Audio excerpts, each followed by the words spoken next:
कश्मीर की आवाम को दिखाई। सुन लीजिए। और बीजेपी को आपने सुना होगा पिछले कई दिनों से यहाँ हाउस के अंदर कह रहे हैं ये जो बजट है इसमें सारी मोदी की स्कीमें हैं। सब सही में है, ये मोदी का देश है, मोदी प्राइम मिनिस्टर है और इस हाउस के अंदर जो स्कीमें लाई गई वो भी मोदी की है। सिर्फ मोदी है तो मुमकिन है, लेकिन कैजुअल लेबरर्स को परमानेंट करने का नाअहली भी मोदी की है।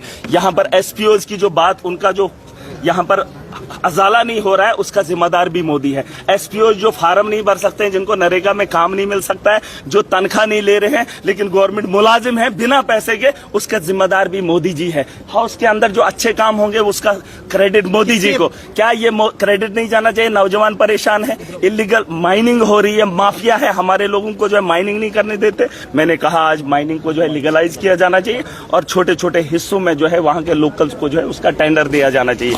वो चीजें जो है उस पर बहस होनी चाहिए। लेकिन जो बजट की बात है, बजट को बेहतर किया जा सकता है जब यहाँ रेवेन्यू जनरेट किया जाएगा। लेकिन अगर आप पिछले 4 साल का आंकड़ा गिनेंगे ना, आप देखेंगे, आपको एहसास होगा कि हमारे जम्मू कश्मीर के साथ कितना खिलवाड़ हुआ। मैं आंकड़ों पे बात कर रहा हूँ और जो आंकड़े में दिखा रहा हूँ, जम्मू कश्मीर के अंदर लैप्स ऑफ फंड्स कितना है उसका जिम्मेदार भाजपा है। ये भाजपा ने भी कल सवाल किया था एक एमएलए ने, आपको याद होगा, एक्सपेंडिचर को लेकर कि यहाँ से रिलीज नहीं हो रहा है। उसकी वजह यही है कि वो मोदी से सवाल नहीं पूछ सकता है। और एक एमएलए ने आज क्या कहा यहाँ पर आपने सुना?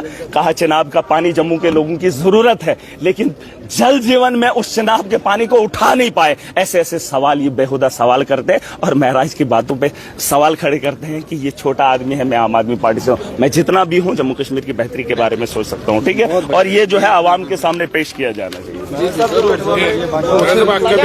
वो तो रोज के मामला हैं, ऐसी किलिंग होती रही है। और जब से भाजपा इक़्तिदार में आई है, इन किलिंग का कोई भी अता पता नहीं होता, कौन मारने वाला है, कौन जीने वाला है।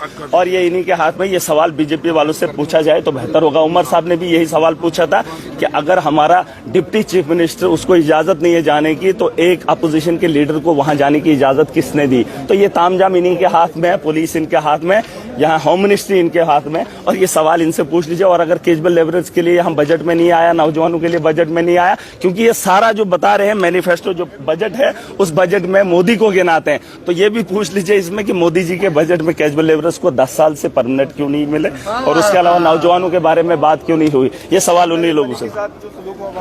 देखिए, हम उसको कंडम करते हैं, भाजपा का गुंडागर्दी ये शासन है। अब ये धर्म के नाम पे फिर प्रोटेस्ट करेंगे, मोदी के नाम पे फिर लड़ेंगे, फिर लोगों को बेवकूफ बनाएंगे, लेकिन काम नहीं करेंगे।